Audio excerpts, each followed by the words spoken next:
What's going on, everybody? I haven't posted anything in a while. I actually have like 2 or 3 videos to post that I've shot. I've shot 2 fishing videos. I've shot 1 video of building the center console for my audio vehicle, but I just haven't really had time to edit, just to be honest with you. So I've got all this footage piled up. I've got it downloading right now inside.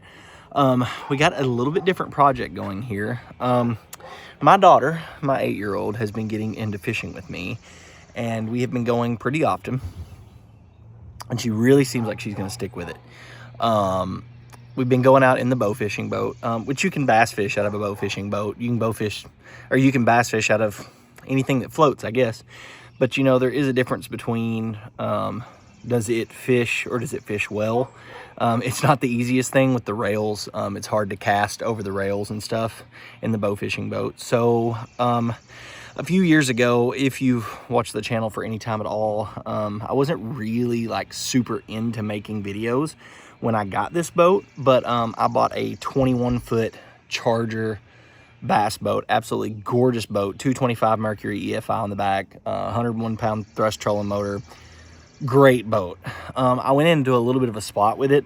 It had a problem with the trolling motor, and it had developed a leak in the back. And at that time, just to be completely candid and honest, I wasn't in the best mental state at that time, and so I just parked it. I got fed up with it. I parked it, and I did put a cover over it that lasted for about a year before it got a hole in it, and the whole thing just kind of shredded off of the boat. And so this thing sat out here for 2 years, probably a year of that, uncovered. So I'm in a much better mental state now. My daughter is really wanting to start fish. I would really like to have a bigger boat, and lo and behold, I have one sitting right there. I didn't know what the state of the boat was going to be. Like, I knew it was going to be nasty, but as far as the Mercury motor, like I said, the trolling motor had quit. So but I wanted to show this to you guys before I got it too clean, to show you how bad it is. I've already cleaned the top rails off here, but this is the boat. As you can see, old crusty carpet. You can see from the inside, the whole thing did look like this, the top rails. And I've just been out here cleaning the top rails off. I'm gonna have to take a magic eraser to them and really get the stained portions out. But you can see the seats have always been ripped. If you've ever looked into boat upholstery, it's ridiculous. I'm talking about like $1,500 to get a set of seats reupholstered, and then it's like $800 if you want to buy new ones that didn't even come original to the boat. So I'm not really sure what I'm going to do about the seats, whether I'm just going to send them how they are. My wife talked about, showed some interest in maybe learning how to do some upholstery and just trying to reupholster them. Maybe after fishing season, we'll look into that. But for right now, I'm just getting the old tub cleaned up. I've been messing with a few things. So one of the big problems with this boat, and the reason I really burned out, was the fact that we'd taken a couple fishing trips, and when we were bringing this boat home, we had a bearing go out. So I replaced that bearing, and then not too much longer, another bearing went out on that trip to Lake Norfolk, if you look back through the channel. So what happened was the end of the axle stripped out, and so the nut would not tighten anymore. And so I ended up putting a spot weld on it, because the axle end was kind of boogered anyway. So I just said, you know what, forget this. I welded it on, we got it home. We were like 2 hours from home. So anyway, what we've done now is I took the axle off the other day, and I should have filmed all this, but I didn't. I've just been kind of like, you know, in a frenzy getting it going. But anyway, I took the axle off the boat, took it up to a trailer place. He looked at it, sold me an end, just the end. I took it to a weld shop. They cut the old end off, welded a new end on. And the whole new axle was gonna be like $350, and this was a lot less than that. So I saved a lot of money doing that. But I got the tire. It was this one. You can see this one's all greasy from when the bearing exploded. But I did get the tire back on the boat.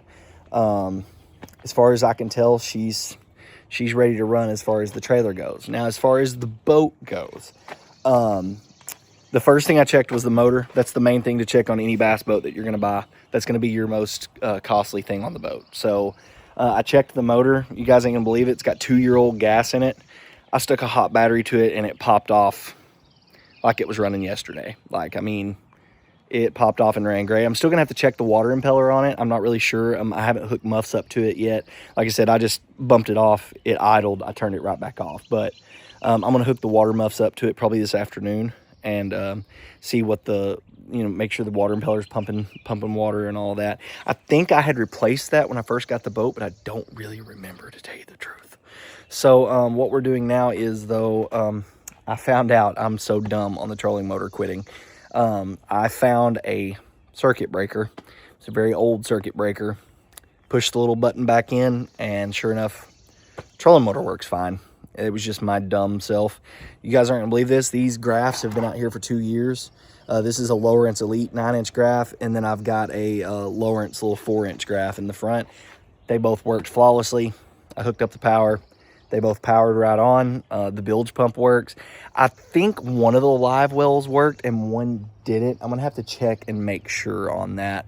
I'm gonna have to try to get both of those going, because what I would like to do is start fishing some local bass tournaments and taking you guys along. And I think that would be really good fun. And I think it'd be really good content. I've never really done bass tournaments. I've fished a couple in my life, both little local tournaments. So I would really like to go travel a little, an hour away from home, hour and a half, and fish some different tournaments.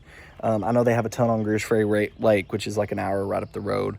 So anyway, that's what we're working with. That's the boat. It is a 2000 model Charger Foxfire. I don't remember the little model. 395, either VF or UF. Looks like 395 VF, but this boat is fantastic. I loved this boat. It's like I said, I just didn't get to, I never could keep bearings on the freaking trailer. Like, that was the problem before. It's just always been something with the trailer. The boat itself has always worked pretty good till the trolling motor issue. I already found the leak in the back. This is all really nasty back here right now. I haven't got around to cleaning it up yet, but I had never even looked down here when I had the boat before. And if you can see this clear hose right here, I guess another hose had went bad and somebody stabbed in that clear hose right there. And what it looks like, though, is that hose can just stretch over to here. So I'm not really sure why anybody even put that in, because they put it on top of here, and then there's a tray, and then I put batteries on top of here. So obviously it crushed the hose flat, but it's leaking right there at that fitting. So I'm probably just going to undo that fitting, stab it straight in to the old aerator there, the live well aerator. And yeah, that's what was wrong with it. So that's where the leak was coming from. So that's an easy fix. The trolling motor fell right into place. Like, everything's kind of just falling into place on this boat, which is always kind of scary.